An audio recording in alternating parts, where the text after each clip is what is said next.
Good morning students.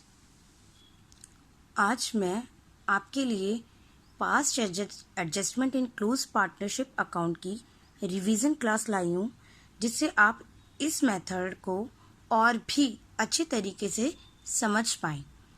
सबसे पहले तो मैं आपको बता देती हूँ कि पास्ट एडजस्टमेंट हम करते क्यों हैं। Sometimes when we know that there is some error and mistakes in accounts after close the books of account at the year ended.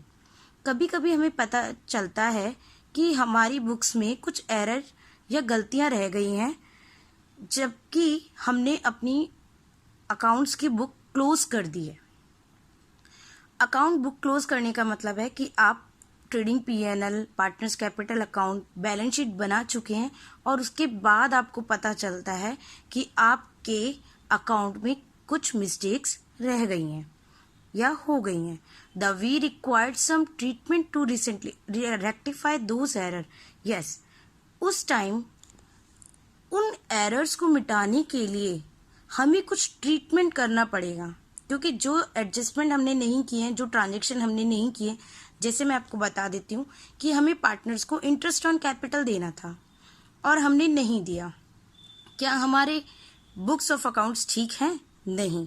तो इसी एरर को ख़त्म करने के लिए, उन्हें ट्रीट करने के लिए हम पास्ट एडजस्टमेंट करते हैं। पास्ट एडजस्टमेंट करने के दो मेथड होते हैं।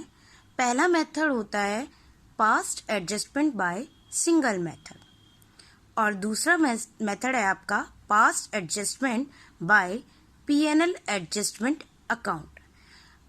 पहले में आप एक सिंगल एंट्री पास करके एडजस्टमेंट को कर सकते हैं और दूसरे मेथड में आपको एक अकाउंट बनाना होगा, उसके द्वारा आप एडजस्टमेंट कर सकते हैं।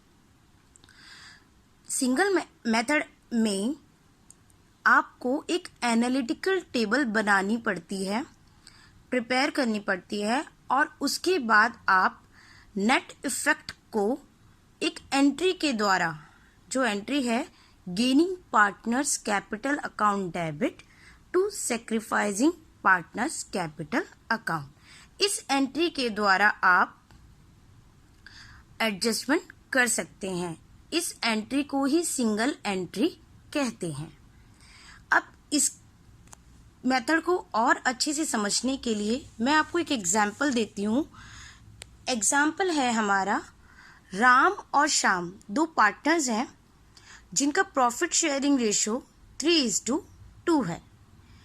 There capital as on 1 January 2016। Yes, उनकी 1 जनवरी 2016 को कैपिटल 2 लाख और 1 लाख है। इसका मतलब ये कैपिटल कौन सी है? Opening capital. After closed accounts, we know that we forget to give interest on capital and charge interest on drawing from partners at the rate 10%. देखिए, आफ्टर क्लोज अकाउंट मतलब क्लोज, हमारे खाते बंद होने के बाद हमें पता चला कि हम पार्टनर्स को इंटरेस्ट ऑन कैपिटल देना और इंटरेस्ट ऑन ड्राइंग लेना, जो किस रेट से था 10% से, वो भूल गए हैं। They are drawing for the year are 20,000 and 10,000 और उनकी ड्राइंग कितनी है पूरे ईयर में? 20,000 और 10,000। There is profit before the adjustment is 80,000। आपको प्रॉफिट दिया है एडजस्टमेंट से पहले का 80,000। Solve this question from the both method of past adjustment. Both method का है तो हम इसमें दोनों मेथड यूज करके मैं आपको बताऊंगी। यही क्वेश्चन दोनों मेथड से कर सकते हैं। First method is single entry method and another one is P&L adjustment account. देखिए अब इसका सॉल्यूशन। P&L adjustment account पहले हम इस मेथड से कर रहे हैं। इंटरेस्ट, यस, आप जानते हैं कि P&L adjustment account है, आपको एक्सपेंसेस डेबिट में और इनकम क्रेडिट में। हमारे पास यहाँ पे सिर्फ दो एडजस्टमेंट है, हम दो चीज़ों का लेखा करना भूल गए हैं। पहला तो इंटरेस्ट ऑन कैपिटल का और दूसरा इंटरेस्ट ऑन ड्राइंग का। इंटरेस्ट ऑन कैपिटल एक्सपेंस है, इसलिए हम इसको डेबिट साइड में दिखाएंगे। कैलकुलेशन ये है, राम की कैपिटल 2 लाख है, 10% रेट है और चूंकि ये पूरे साल भर के लिए है, 1 जनवरी 2016 है और साल के अंत 31 मार्च 31 दिसंबर 2016 तक के लिए है, तो इस पे पूरे 12 महीने का इंटरेस्ट लगेगा 20,000। ऐसे ही शाम की कैपिटल 1 लाख है, तो उस पे 10% बनेगा 10,000। तो इंटरेस्ट ऑन कैपिटल हो गया 20,000 राम और शाम का है 10,000, टोटल 30,000। ऐसे ही हम इंटरेस्ट ऑन ड्राइंग की कैलकुलेशन कर लेंगे। इंटरेस्ट ऑन ड्राइंग की कैलकुलेशन के लिए फॉर्मूला वही है, amount of drawing rate upon 100 and method month upon 12। 20,000 पे 10% 2,000 और 10,000 पे 10% 1,000। That is total amount is 3,000 of interest on drawing. After that we seeing that there are both side is equal, not there is both side is not equal because is debit side is 30,000 and credit side is 3,000. Now to equal the both side we write up balancing amount is here. देखिए debit side ज़्यादा है इसलिए हम balancing amount 27,000 credit side में लिखेंगे, और चूंकि ये डेबिट साइड ज़्यादा है, एक्सपेंस ज़्यादा है, तो ये क्या होगा, लॉस आ गया। इसे हम जिस शेयर में रेशो में बांटेंगे वो होगा हमारा profit sharing ratio, and profit sharing ratio मैंने आपको बताया था वो है हमारा 3:2। मैंने आपको क्वेश्चन में दिया हुआ था 3:2। अब प्रॉफिट शेयरिंग रेशो देखने के बाद आप देखिए हमने 27,000 को 16,200 और 10,800 में बांट दिया है। 27,000 इंटू 3/5 आपका राम का होगा और 27,000 इंटू 2/5 आपका शाम का होगा। इस तरीके से हमने लॉस को बांट दिया है दोनों पार्टनर्स में, और यही लॉस हम पार्टनर्स कैपिटल अकाउंट में शो कर देंगे लास्ट में। ये तो हुआ आपका P&L एडजस्टमेंट अकाउंट। आप सोच रहे होंगे कि यहाँ पे जो प्रॉफिट हमें दिया था वो प्रॉफिट हमने नहीं लिखा, क्योंकि हमें P&L एडजस्टमेंट में सिर्फ उन ट्रांजेक्शन्स को लिखना है जो ट्रांजेक्शन हमारे रह गए हैं। प्रॉफिट ऑलरेडी P&L एप्रोप्रिएशन में आ चुका है, तो इसलिए हम सिर्फ क्या लिखेंगे, डेबिट साइड में एक्सपेंस और क्रेडिट साइड में इनकम का ट्रांजेक्शन अगर जो हम भूल गए हैं। अब इसी क्वेश्चन को हम सिंगल एंट्री मेथड से करते हैं। देखिए सिंगल एंट्री मेथड, इसमें हमने क्या किया है, एनालिटिकल टेबल बनाई है। एनालिटिकल टेबल बनाने का एक फॉर्मेट होता है, पर्टिकुलर्स। जितने भी आपके पार्टनर्स हैं, यहाँ 2 हैं, अगर 3 होते तो हम 3 लिखते। उसके बाद तीनों पार्टनर का नाम लिखने के बाद फिर हम फर्म का लिखते, क्योंकि इसमें दोनों पार्टनर्स भी आते हैं और फर्म का भी आता है।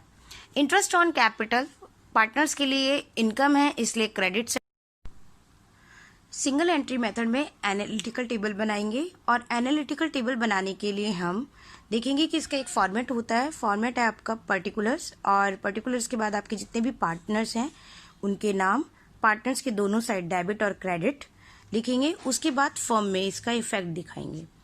इंटरेस्ट ऑन कैपिटल जो है वो आप देखेंगे कि पार्टनर्स के लिए इनकम होती है, इसलिए क्रेडिट साइड हमने लिखा है, जबकि फर्म के लिए ये एक्सपेंस है, इसलिए हमने इसे डेबिट साइड लिखा है। इंटरेस्ट ऑन ड्राइंग आप जानते हैं पार्टनर्स के लिए एक्सपेंस है, इसलिए इन्हें डेबिट साइड दिखाएंगे, जबकि फर्म के लिए इनकम है, इसे क्रेडिट साइड दिखाएंगे। अब हम देखेंगे कि क्या हमारी दोनों साइड इक्वल हैं। नहीं, दोनों साइड इक्वल नहीं है। इक्वल करने के लिए हम बैलेंसिंग अमाउंट डालेंगे 27,000। चूंकि डेबिट साइड ज़्यादा है तो ये एक्सपेंस है या लॉस है। लॉस पार्टनर्स के कैपिटल अकाउंट में हम शेयर करेंगे।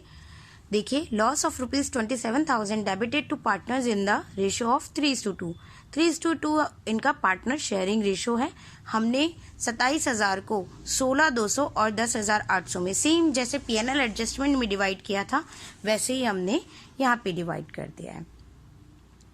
करने के बाद हम टोटल लगाएंगे। टोटल लगाते वक्त हम देखेंगे कि क्या सभी कॉलम्स के टोटल इक्वल हैं। देखिए यहाँ पे फर्स्ट कॉलम में क्या राम का डेबिट और क्रेडिट साइड इक्वल है। नहीं, क्रेडिट साइड ज़्यादा है, कितना 1800। ऐसे ही डेबिट और क्रेडिट साइड का देखेंगे, यहाँ पे शाम का डेबिट साइड ज़्यादा है 1800। तो सबसे अच्छा सिस्टम है, आप ये देखें कि अगर क्रेडिट साइड ज़्यादा है तो क्रेडिट और डेबिट साइड ज़्यादा है तो डेबिट, उसी मैनर में एंट्री कर दें। जो चीज़ डेबिट हो रही है उसे डेबिट कर दें और जो चीज़ क्रेडिट हो रही है क्रेडिट। वैसे एंट्री हमारी होती है gaining partners capital account debit to sacrificing partners capital account. बात आती है गेनिंग की। यहाँ पे गेनिंग कौन है? श्याम, जिसे ज़्यादा मिल गया है।